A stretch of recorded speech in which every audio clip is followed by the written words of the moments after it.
Dans les grosses têtes de RTL ce jeudi 16 février dernier, Laurent Ruquier a fait une discrète mais piquante allusion à l'affaire Pierre Palmade. Cela fait maintenant 10 jours que Pierre Palmade est au cœur de l'actualité, après avoir provoqué un accident de voiture survenu en Seine-et-Marne alors qu'il conduisait sous l'emprise de la cocaïne.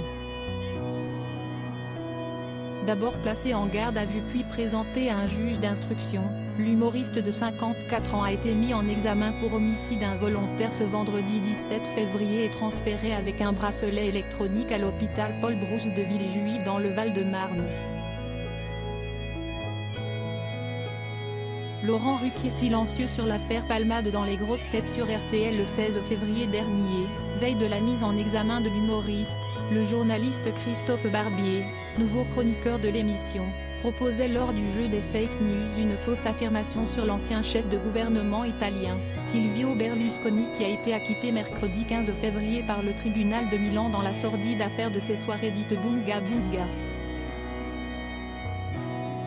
Il y a eu en Italie le procès des soirées Bunga Bunga. Vous savez, ces orgies organisées par Silvio Berlusconi. Il a été relaxé à ce procès.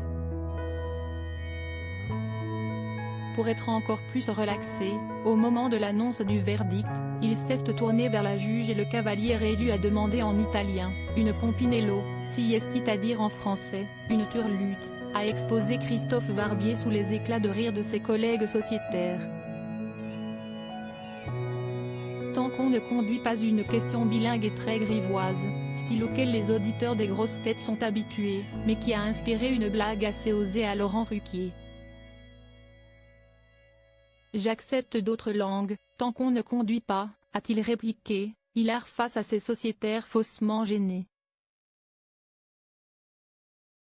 Si est-il la seule allusion de l'animateur aux faits divers tragiques impliquant celui qu'il côtoie habituellement dans son émission sur RTL ou sur différents plateaux télé.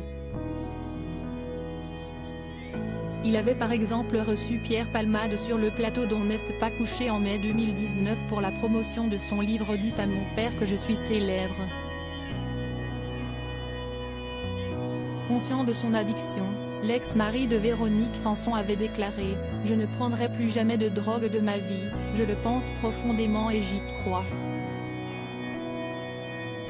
À lire aussi il essaye d'en sortir, François Rollin revient sur les nombreuses addictions de son ami Pierre Palmade.